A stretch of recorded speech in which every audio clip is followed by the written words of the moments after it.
అండి, welcome to Karthika foods.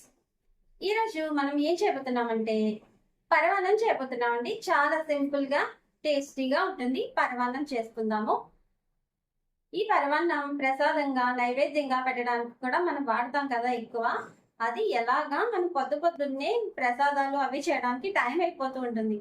So మనం fast గా ఎలా చేసేసుకోవచ్చో ఇప్పుడు చూసేద్దాము. వచ్చేయండి. స్టవ్ వెలిగించేసాను, ఇంకా ప్యాన్ పెట్టేసాను. నెక్స్ట్ ఏంటో చూసేద్దాం.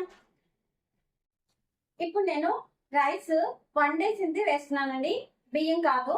1 కప్పు రైస్ వేసేస్తున్నాను, వండేసింది. ఎందుకంటే మనం ఫాస్ట్ గా చేయాలి కాబట్టి మనం వండుకున్న రైస్ తోటి ఇప్పుడు ప్రిపేర్ చేసుకుంటాం. 1 కప్పు రైస్ వేసేస్తున్నాను అనమాట. రైస్ వేసేసుకుని కొంచెం కలిపేద్దాం.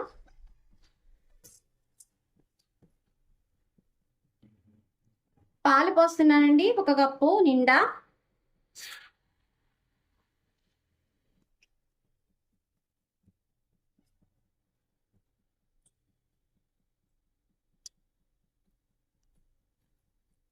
ఒక కప్పు రైస్కి 1 కప్పు పాలు అయితే సరిపోతాయండి, సేమ్ క్వాంటిటీ.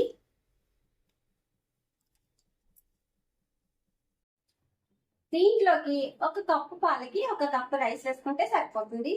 కొంచెం ఎక్కువ ఉడకక్కర్లేదండి, ఎందుకంటే ఆల్రెడీ మనం రైస్ వేసాం కదా.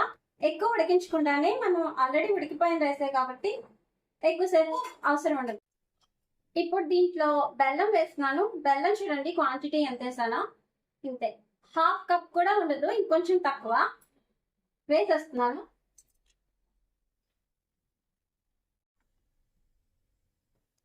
వేసేసి బాగా కలిపేయండి ఒకసారి. ఇప్పుడు కొంచెం బెల్లం వేసాం కదా, కొంచెం పంచదార కూడా వేస్తున్నాను అనమాట. అందుకే బెల్లం కొంచెం తక్కువ వేసాను.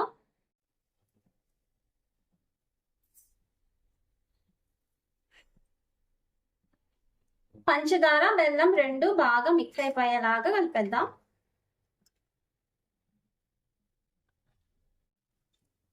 ఇంకా మన ఛానల్లో ఏ రెసిపీ అయినా సింపుల్ గా చెప్పడానికి ట్రై చేస్తానండి, ఎందుకంటే నేను ఏదైనా సింపుల్ గా చేసేయాలనుకుంటాను. సో అంటే ప్రాసెస్ ఎక్కువ ఉంటే ఓకే, లేదంటే మనం సింపుల్ గా చేసుకోవచ్చు.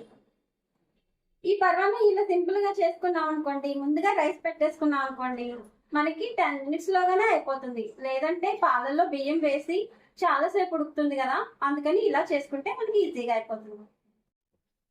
ఇప్పుడు దీంట్లో మనం నెయ్యి వేసుకుందామండి. నెయ్యి ఎంత ఎక్కువ ఉంటే స్వీట్కి అంత టేస్ట్ అనమాట. నేనైతే స్వీట్స్లో నెయ్యి ఎక్కువ వాడేస్తానండి, సో మీరు కూడా నెయ్యి ఎక్కువ వేసుకోండి.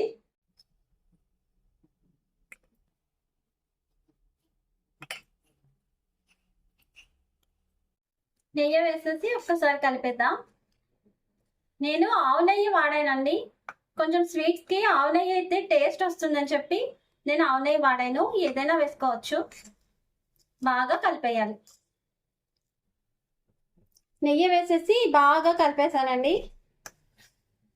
ఇది చాలా టేస్టీగా ఉంటుంది కదా. మీ అందరికీ పరమాన్నం గురించి తెలిసిందే, కానీ సింపుల్గా ఎలా చేసేసుకోవాలో అనేది చెప్పాను అంతే.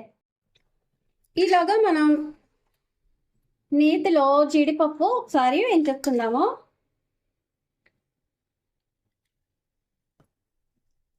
సరిపోతుందండి.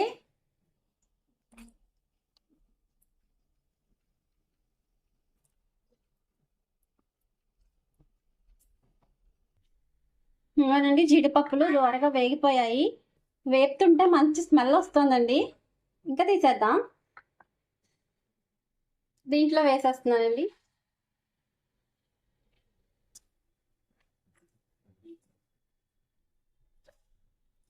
ఇదిగోండి మన టేస్టీ పరమాన్నం రెడీ అయిపోయిందండి.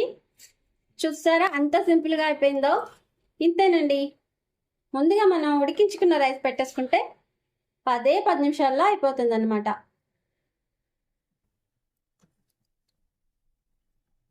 ఈ కన్సిస్టెన్సీలో మనం తీసేసుకుంటే మనం తినే టైంకి ఇది కొంచెం గట్టిపడిపోతుంది.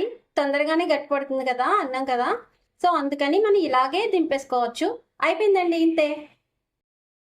చూసారా పరమాన్నం మనకి రెడీ అయిపోయింది. ఇలాంటి మరెన్నో easy recipes and tasty recipes కోసం మన ఛానల్ని కార్తికా ఫుడ్స్ ఛానల్ని తప్పకుండా సబ్స్క్రైబ్ చేసుకోండి. అలాగే నాకు సపోర్ట్ చేయండి. Thank you for watching.